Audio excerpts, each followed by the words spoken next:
NF explains में आपका स्वागत है। आज मैं आपको 2019 की एक ड्रामा, मिस्ट्री और फैंटेसी फिल्म सुप्रीम दिखाने वाला हूँ। आगे स्पॉइलर है तो ध्यान रखें, ख्याल रखें और सुरक्षित रहें। सांग्यू एक अकेला और गरीब स्क्रिप्ट राइटर है जिसके पास न नौकरी है न दोस्त और उसके माता पिता भी अब नहीं रहे। लेकिन उसकी सबसे बड़ी परेशानी यह है कि वह पिछले 6 महीनों से सो नहीं पाया है। हर बार जब वह सोने की कोशिश करता है, एक दानव उसके सपनों में आकर उन्हें खतरनाक और हिंसक दुस्वप्नों में बदल देता है। आज रात सांग्यू सपना देख रहा है कि वह मेट्रो स्टेशन पर है। तभी दानव वहां आता है, उसके बाल पकड़कर उसे खींचता है और फर्श में छेद बनाकर उसकी गर्दन उसमें डाल देता है, जिससे उसकी मौत हो जाती है। जैसे ही सपने में उसकी मौत होती है, वह जाग जाता है। जागने के बाद वह कुछ लिखने की कोशिश करता है, लेकिन तभी उसका मकान मालिक दरवाजा खटखटाता है और कहता है कि वह उसके लिए खाना लाया है। किराए के पैसे न होने की वजह से सांग्यू खिड़की से भाग जाता है। सड़कों पर चलते हुए उसे वे सारे विशेषज्ञ याद आते हैं जिनसे उसने सपनों के बारे में सलाह ली थी। मनोवैज्ञानिक, डॉक्टर, वैज्ञानिक, धार्मिक गुरु और कई अन्य। उन सभी के पास अलग अलग थ्योरीज थी कि सपने क्या करते हैं और उनका क्या मतलब हो सकता है, लेकिन कुछ भी ठोस नहीं था जो उसकी किसी तरह मदद कर सके। वह एक फूड स्टॉल पर रुकता है और बिना अंडे वाली क्रेप मांगता है, क्योंकि वह बस इतना ही अफोर्ड कर सकता है। लेकिन क्रेप वाले ने एक अंडा फ्री में डाल दिया। जब वह अपने ऑर्डर का इंतजार कर रहा होता है, वह सड़क के उस पार कैफे को देखता है जहाँ हुआ एयर काम करती है। वह लड़की जिससे वह दिल ही दिल में प्यार करता है। वह उसे सालों पहले तब मिला था जब वह कुछ दोस्तों के साथ एक बार में था और वह वहाँ अपनी बैंड के साथ गा रही थी। उसकी आवाज बहुत ही खूबसूरत थी और तब से वह हमेशा उसके बारे में सोचता रहा है। जैसे ही उसका क्रेप तैयार होता है, संग्यू बैठकर उसे खाने लगता है, लेकिन अचानक उसे सांगे, उसका मैनेजर, देखकर हैरान हो जाता है। संग्यू भागने लगता है और रास्ते में अपना क्रेप गिरा देता है, लेकिन वह बहुत कमजोर होता है और ज्यादा दूर नहीं जा पाता और आखिरकार सांगे उसे पकड़ लेता है। वह उसे एक रेस्टोरेंट में ले जाता है जहां उसे खाता हुआ देखता है और उसे डांटते हुए बताता है कि उसने अपने कॉन्ट्रैक्ट का आदर नहीं किया और समय पर स्क्रिप्ट नहीं दी। संग्यू अपनी अनिद्रा का हवाला देकर समझाने की कोशिश करता है कि इससे उसे ध्यान केंद्रित करने और लिखने में परेशानी होती है, लेकिन सांगे उसे नजरअंदाज करता है और 10 दिनों में स्क्रिप्ट तैयार करने की मांग करता है। इसके बाद संग्यू अपने अपार्टमेंट वापस जाता है, लेकिन पाता है कि दरवाजा बंद है और उसका सारा सामान कॉरिडोर में पड़ा हुआ है। उसके मकान मालिक ने आखिरकार उसे निकाल दिया है। वह एक कैफे में जाता है, यह देखने के लिए कि क्या वह वहाँ कुछ लिख सकता है, लेकिन इतनी भूख के कारण वह सोच नहीं पाता और अंत में सो जाता है। तभी राक्षस उसके पीछे आता है, अपनी चेन संग्यू के गले में डालता है और उसकी सिर को टेबल पर पटकने लगता है। फिर से संग्यू सुबह उठता है ठीक उसी वक्त जब उसका सपना वाला खुद मर जाता है और पाता है कि उसका लैपटॉप चोरी हो गया है, अपना काम करने वाला सामान खोकर, और यह महसूस करने लगता है कि अब वह बुरे सपनों को असलियत से अलग नहीं कर पा रहा है। संग्यू सांगे को एक मैसेज भेजता है जिसमें वह कहता है कि वह खुदकुशी करेगा और अपने माता पिता से मिल जाएगा। वह हुआ एयर के कैफे के सामने वाली बिल्डिंग की छत पर जाता है और उसे देखता है। जैसे ही वह छत के किनारे पर कदम रखता है, कूदने के लिए तैयार, लेकिन क्रेप वाला उसे मुफ्त में खाना देने के लिए रुकता है। वह आदमी छत पर संग्यू के पास आता है और जब संग्यू खाता है तो वह उसे मौत और सपनों पर लोगों के अलग अलग नजरिए के बारे में बताता है और एक साधारण निष्कर्ष पर पहुंचता है। जब संग्यू बुरे सपनों का सामना कर रहा हो तो उसे खुद से यह कहना चाहिए, मैं सपना देख रहा हूँ, ताकि वह जल्दी से उनसे बाहर निकल सके। संग्यू रात तक छत पर हुआ एयर को देखता रहता है, फिर वह अपना फोन बेचता है ताकि खाने के लिए कुछ पैसे कमा सके। वह एक कन्वीनियंस स्टोर जाता है जहां वह कुछ चीजें चुराने का सोचता है, लेकिन अपना मन बदल लेता है जब उसे लगता है कि कोई उसे देख रहा है। जो खाना उसने खरीदा था वह स्टोर के बाहर खाता है, जहां संग्यू चौंक जाता है जब हुआ एयर अचानक उसके पास आती है और उसकी चिंता करती है।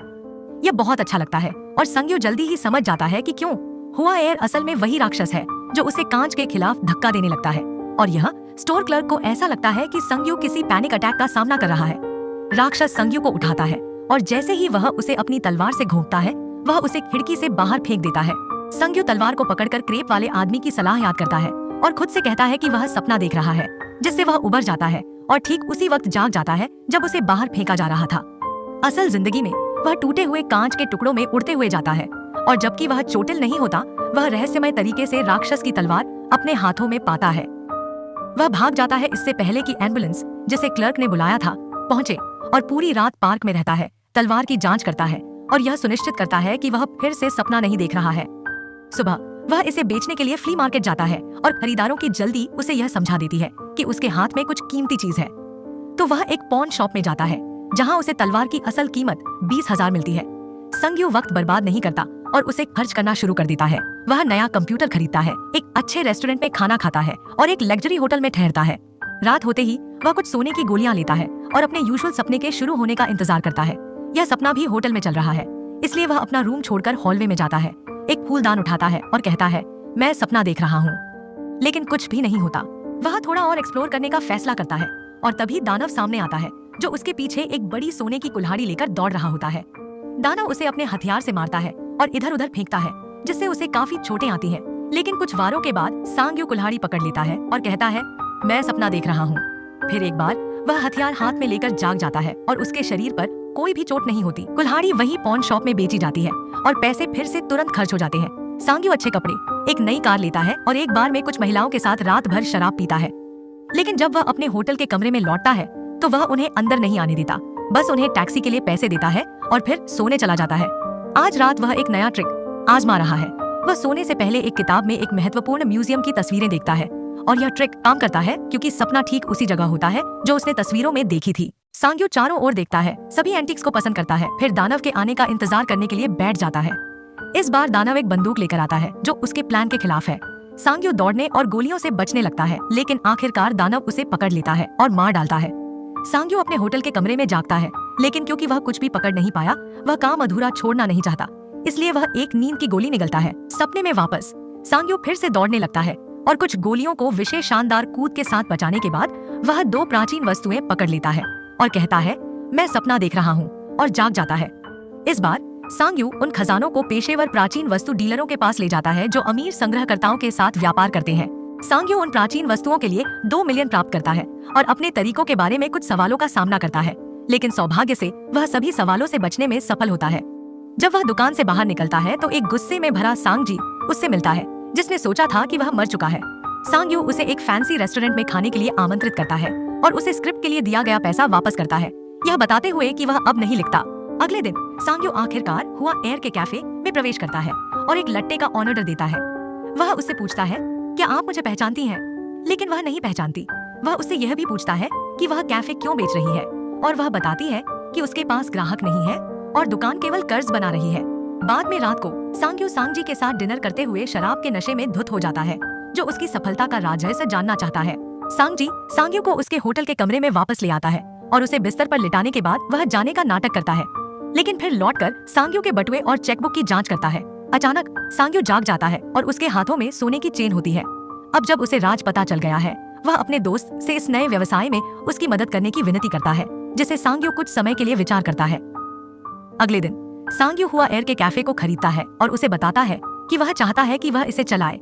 वे कमाई को साझा कर सकते हैं, लेकिन वह घाटे की जिम्मेदारी लेगा। सांग्यू की सफलता के राजस को जानने के बाद हुआ एयर उसे धन्यवाद देने के लिए डिनर पर बुलाती है, जहां वे अपने नए साझे व्यवसाय पर चर्चा करते हैं। इस दौरान हुआ एयर को संदेह होता है कि सांग्यू इस डील से केवल पैसे से अधिक कुछ चाहता है। इसके बाद सांग्यू नियमित रूप से अपने सपनों की दुनिया में प्रवेश करता है, जबकि सांगजी उसकी सोती हुई देह की रक्षा करता है। उनके कुछ सपनों में उदाहरण के लिए एक बैंक लूटना शामिल है, जहां वह अपने शक्तियों पर नियंत्रण पाने की क्षमता दिखाता है। वह दानव का सामना करने में सक्षम होता है और अपनी मानसिक शक्ति से वस्तुओं को हिला सकता है। सांग्यू अब बड़ी वस्तुएं भी अपने साथ लाने लगता है, जैसे एक लाल कार। कुछ समय बाद हुआ एयर का कैफे ग्राहकों से भर जाता है, क्योंकि सांग्यू ने सांगजी को सड़क पर लोगों को आने के लिए पैसे देने भेजा है। उसने क्रेप बनाने वाले आदमी को धन्यवाद देने के लिए पैसे दिए हैं, क्योंकि वह उसे मुफ्त में भोजन देता था। दुकान बंद होने के बाद सांग्यू हुआ एयर के साथ सैर पर जाता है और वह कुछ शब्दों से ही अनुमान लगाती है कि वह एक पटकथा लेखक है। सांग्यू अब हर दिन काम के बाद उसे घर छोड़ने जाता है और एक रात वह उसे अपने सपने की लाल कार चलाने देता है। ध्यान मग्न भिक्षु, और जब वह अपनी बेल्ट लेने की कोशिश करते हैं तो उनका हाथ टूटकर बिखर जाता है, लेकिन वह हार नहीं मानते और जैसे ही उनका हाथ वापस आता है वह फिर से कोशिश करते हैं। जैसे ही वह भिक्षु से बेल्ट निकालते हैं, आदमी अपने धुआं उगलती उंगलियों से अपनी छाती छूने के लिए बढ़ता है, लेकिन सांगी को इससे कोई खास चिंता नहीं होती। आम राक्षस नहीं आता और खजाना और भिक्षु भी बिखर जाते हैं। एक रात सांगी हुआ एयर को छत पर ले जाता है, जहां वह लगभग अपनी जान ले लेता है और उसे एक शानदार आतिशबाजी दिखाता है। जब वह यह सोचती है कि क्या वह कभी उसी अचानक तरीके से गायब हो जाएगा जैसे वह आया था, तो वह उसे वादा करता है कि वह उसे कभी अकेला नहीं छोड़ेगा। इसके बाद वे उसके अपार्टमेंट जाते हैं और की गिरटी टटका रहे थे, और जबकि वह बाथरूम में ताजगी ले रही होती है, सांगी एक संभावित इकरार का अभ्यास करता है, लेकिन अचानक उसे छोड़ना पड़ता है क्योंकि कुछ उसके सीने पर लगने लगता है, और जब वह इसे दर्पण में देखता है तो वह अपनी त्वचा पर 2 धुआंधार काले निशान पाता है। अपने घर पहुंचने पर वह सांगी की पार्टी को नजरअंदाज करता है, जिसमें कई महिलाएं हैं, और सीधे बिस्तर पर चला जाता है। सांगी रात के खजाने को इकट्ठा करने के लिए तैयार होता है, लेकिन सांगी उसे बताता है कि यह जरूरी नहीं है। इस बार वह अकेला सोने वाला है। सपने में वह एक ऊंची खाली इमारत में दिखाई देता है, जहाँ एक रहस्यमय शख्स बालकनी पर इंतजार कर रहा होता है। सांग के पास आता है और पाता है कि यह उसका पुराना रूप है, जो अब बिखर रहा है। जब वह जागता है तो उसे अपने कंधे पर एक नया निशान मिलता है, और जैसे जैसे घंटे बीतते हैं और भी निशान दिखने लगते हैं, सभी उन जगहों पर जहाँ राक्षस ने उसे पिछले सपनों में नुकसान पहुँचाया था। अगली सुबह वह क्रेप वाले आदमी से मिलने जाता है ताकि देखे कि क्या उसके पास और कोई सलाह है। लेकिन जब वह अपने गंतव्य पर पहुंचने वाला होता है, एक वैन उसके पास आकर उसे किडनैप कर लेती है। जब आखिरकार वे उसके सिर से थैला हटाते हैं तो सांगी पाता है कि वह एक खाली इमारत में है, जहां एक अपराधी गिरोह है जिसके नेता चांगी है। सांगी उन्हें बताता है कि वह जो भी चाहे वह उसे चुका देगा, और 10 मिलियन पर सहमति बनने के बाद वह सांगी को कॉल करता है और उससे पैसे लाने को कहता है। जब वह पहुंचता है तो चांगी के लोग पैसे ले लेते हैं और सांगी को भी पकड़ लेते हैं, जिसे चांगी वार्ता के लिए इस्तेमाल करता है। सांगी के पास कोई और विकल्प नहीं था, इसलिए उसने पूरी गैंग को अपने अपार्टमेंट में बुलाया, जिसमें बेहोश सांगी भी शामिल था, और उन्हें अपने छिपे हुए कमरे में अपने सभी प्राचीन वस्तुएं दिखाई। इस दौरान चांगी उसे यह बताने की कोशिश कर रहा था कि उसने ये दुर्लभ वस्तुएं कैसे प्राप्त की। तभी बिल्डिंग में हुआ एयर आती है। रिसेप्शनिस्ट उसके आगमन की घोषणा करती है, जिससे सांगी उसे तुरंत वहां से जाने के लिए कहता है ताकि उसकी सुरक्षा सुनिश्चित हो सके। हुआ एयर की नाराजगी देखकर रिसेप्शनिस्ट बताती है कि सांगी का दरवाजा अभी भी खुला है और उसे ऊपर जाने देती है। जैसे ही वह लिफ्ट से बाहर आती है, गैंग के एक सदस्य उसे पकड़ लेता है और उसी स्थान पर ले जाता है जहां वे सांगियों को रखे हुए हैं। चांगी उसे तंग करने लगता है, यह बताते हुए कि सांगियो झूठ बोल रहा था, लेकिन उसके एक अन्य आदमी ने असहमति जताई क्योंकि उसे लगा था कि वे केवल पैसे लेने आए थे। सांगी की गलती की सजा के तौर पर चांगी कुछ सोने के नकल पहनता है और उसे पीटता है, जबकि संगी चुपके से जागने लगता है। जब चांगी हुआ एयर की तरफ मुड़ता है तो वह आत्मरक्षा में उसे लात मार देती है, और यही मौका है जिसे संगी इस्तेमाल करता है। वह उस आदमी को मटका से मारता है जो उसे दबाए हुए था। संगी उस गुंडे को काटता है जो उसे पकड़ कर रखे था और किसी तरह भागने में कामयाब होता है, लेकिन पहले उसे चाकू लग जाता है। तीनों भागते हैं जबकि चांगी उस आदमी को गोली मारता है जिसे उसने पीटा था, लेकिन संग्यू अपनी चोटों के कारण मुश्किल से चल पा रहा होता है, तो बहुत दूर जाना मुश्किल हो जाता है। वे लोग सीढ़ियों पर उन्हें पकड़ लेते हैं और उनमें से एक संग्यू को फिर से चाकू मारने में कामयाब हो जाता है, लेकिन संगी अपनी जान की परवाह किए बिना पीछे रुककर उन गुंडों का ध्यान भटकाता है ताकि असंग्यू और हुआ एयर भाग सके। हालांकि एक आम आदमी 2 प्रशिक्षित आदमी के खिलाफ नहीं जा सकता, इसलिए संगी को पीट पीट कर मार डाला जाता है। एक गुंडा किसी तरह संग्यू और हुआ एयर को ऊपर पकड़ लेता है, उन्हें पीटता है और इधर उधर फेंकता है, बिना इस परवाह किए कि संग्यू उसकी पीठ में चाकू घोंपता है। दोनों बेहोश हो जाते हैं और संग्यू खुद को अचानक कुछ रहस्यमय खंडहरों में पाता है, जहाँ वह काले पदार्थ से ढका हुआ होता है, जो धीरे धीरे तब गायब हो जाता है जब वह हिलता है। चारों ओर देखकर वह एक चमकते हुए दरवाजे के मेहराब को छूता है और अपनी जिंदगी के पिछले कुछ महीनों के फ्लैशबैक देखने लगता है, जिसमें असली जिंदगी और सपने दोनों शामिल होते हैं, और यहाँ तक कि उस रात एम्बुलेंस द्वारा उठाए गए उसके एक वर्जन को भी देखता है जब वह सुविधा स्टोर के बाहर था। जब ये खत्म होता है तो वह एक जगह पर पहुंचता है जहाँ एक विशाल क्रिस्टल की दीवार है, जिसे वह बार बार मारने लगता है और खुद से मैं सपना देख रहा हूँ कहता है। लगातार ये करता है जब तक कि खून बहने के कारण वह बेहोश नहीं हो जाता। अचानक उसका शरीर बदलने लगता है और संग्यू खुद को शैतान में बदलते हुए पाता है। हाथ में मछेटे के साथ वह क्रिस्टल की दीवार को मारने लगता है, जबकि वह खुद को शैतान के रूप में विभिन्न बातचीतों में कल्पना करता है जो पहले हो चुकी थी, लेकिन उन्हें एक ट्विस्ट देता है। अब वह बैठकर सुनने के बजाय अपने मकान मालिक संगी को मारता है क्योंकि वह उनके साथ अच्छा नहीं था। जब दीवार टूटती है तो शैतान संग्यू के लिविंग रूम में आ जाता है, जहाँ संग्यू का शरीर भी जागने लगता है। शैतान बिना किसी हिचकिचाहट के सारे गुंडों को मार डालता है, यहाँ तक कि जब जरूरत होती है तो अपनी अजीब सी बंदूक भी निकालता है। फिर वह संग्यू के पीछे आता है, उसे भी मारने के लिए तैयार, लेकिन वह बड़बड़ाता है, मैं सपना देख रहा हूँ सी, और उसके द्वारा लाए गए सभी प्राचीन सामान सपनों से गायब होने लगते हैं, दोनों उसके अपार्टमेंट में और अमीर लोगों के कलेक्शंस में। संग्यू फिर से बेहोश हो जाता है और जब वह उठता है तो खुद को उसी रात सुविधा स्टोर के बाहर पाता है। हुआ एयर उसे पाती है और उसे कॉन्सर्ट से याद करती है, इसलिए वह उस पर तरस खाती है और उसे अपने घर ले जाती है ताकि उसे असली खाना खिला सके। जब वह नूडल सूप खा रहा होता है तो वह बताती है कि उसने एक मैगजीन में उसकी एक कहानी पढ़ी थी और उसे बहुत अच्छा लगा, बस उसे थोड़ा सा भाग्य चाहिए ताकि वह सफल हो सके।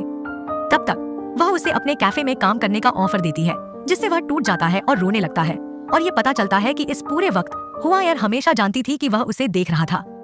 कुछ समय बाद जब वे कैफे में काम कर रहे होते हैं, हुआ एयर संग्यू को एक तोहफा देती है, एक नया लैपटॉप, ताकि वह उस पर लिख सके। इसके बाद संग्यू संगजी से एक रेस्टोरेंट में मिलता है और उसे अपना पैसा वापस देता है क्योंकि वह डिमांड पर स्क्रिप्ट नहीं लिख सकता। वह बस वही लिखना चाहता है जो वह खुद लिखे। न केवल संगजी पैसे को ठुकरा देता है बल्कि उसे और पैसे भी देता है क्योंकि उसने संग्यू की एक पुरानी स्क्रिप्ट बेच ली है। समारोह मनाने के लिए सांग्यू वह होगा जो उनका बिल चुकाएगा। कई दिन बाद अब अपने जीवन से संतुष्ट सांग्यू कुछ खाने के लिए क्रेप वाले से मिलता है तो वह आदमी इसका फायदा उठाकर उसे उसका पैसा वापस कर देता है और पेट पर एक निशान दिखाता है क्योंकि उसके पास भी वही शक्ति थी और उसने सीखा कि यह साधारण जीवन बेहतर है। जब सांग्यू उसकी कहानी सुनता है उसके आखिरी सपने के खंडहर पीछे दिखाई देते हैं और यह सामने आता है कि वह नया राक्षस जिसने गुंडों को मारा था वह तब से उसका पीछा कर रहा है जब वह फिर से कन्वीनियंस स्टोर में नजर आया था। सब्सक्राइब करना न भूलें और नोटिफिकेशंस ऑन कर लें ताकि आप ऐसे और वीडियो देख सकें। देखने के लिए धन्यवाद।